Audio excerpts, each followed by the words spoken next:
Zamonaviy futbolda Kylian Mbappedan ko'ra birga bir vaziyatda yaxshiroq o'yinchi balkim bo'lmasa kerak. Aynan mana shuning uchun ham bugun biz uning 7 ta eng zo'r harakatini ko'rib o'tamiz. Любой himoyachini aldab o'tish uchun 7 ta eng zo'r harakatlar. Siz TikTok kanalini ko'ryapsiz. 1.5 step overs. Mbappe ichkariga yorib kirib tepaman deganida odatda bir yoki ikki marta step over fintidan foydalanib oladi. Birinchi bir oyog'ini to'pni boshqa bir tarafiga tashlaydi. Keyin birdaniga tanasini boshqa tarafga tashlaydi. Keyin himoyachi uni o'ylab ko'rgunicha u allaqachon ichkariga yorib kirib ketgan bo'ladi.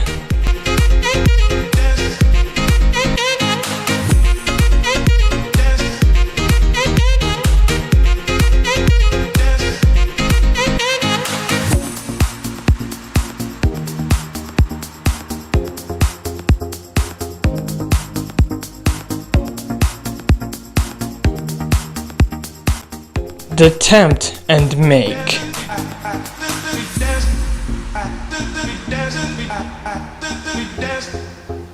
Burchakda himoyachi bilan birga bir qolganingizda, oyog'ingizni tag qismidan foydalangan holatda to'pni o'zingizga tortishni boshlang.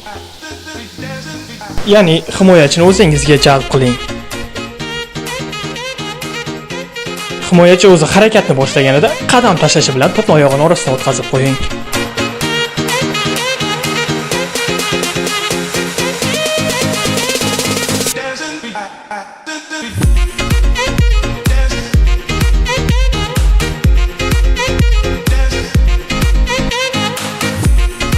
The fake kick chop. Qachonki himoyachiga dribling qilayotganingizda va zarba berishga pozitsiyaga chiqayotganingizda, xuddi zarba bermoqchidek to'pni tashlaysiz va lekin himoyachi chalg'igan paytida oyog'ingizni ichki qismi bilan to'pni qarama-qarshi tarafga qarab kesasiz.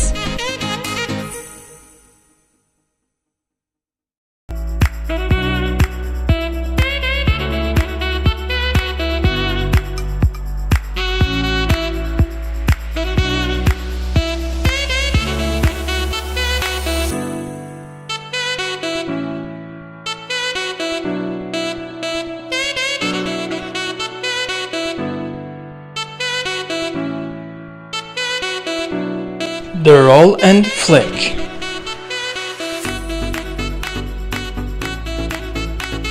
To'p biroz oldingizda qochib ketayotgan bo'lsa va himoyachi ham bunga tashlansa, oyog'ingizni tag qismi bilan to'pni o'zingizga torting.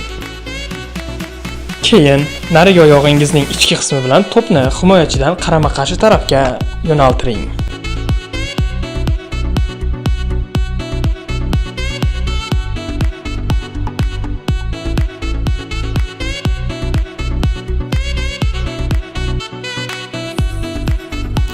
The chop.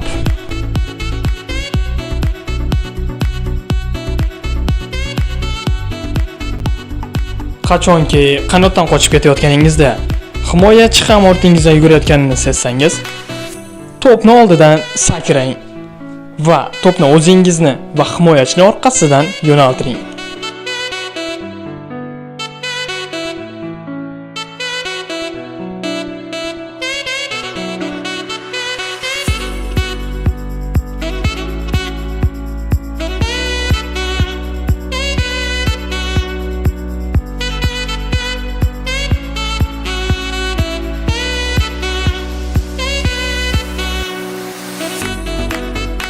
The one touch sombrero.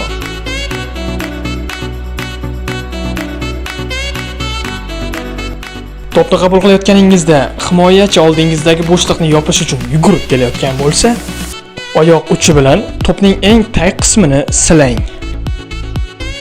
Ya'ni himoyachining kelayotgan tezligiga qarama-qarshi qilib to'pni ko'tarib qo'ying.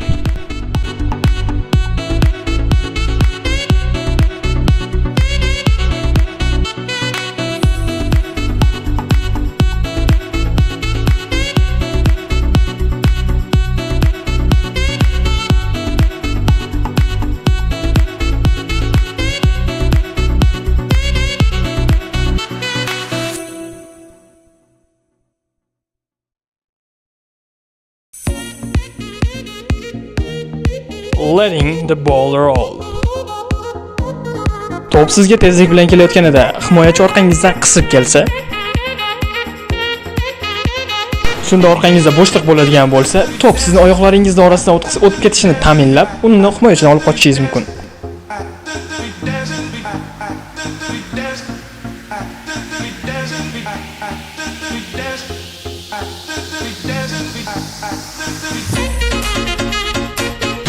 Qayni albatta, to'pga yeta oladigan darajada tez ham bo'lishingiz kerak.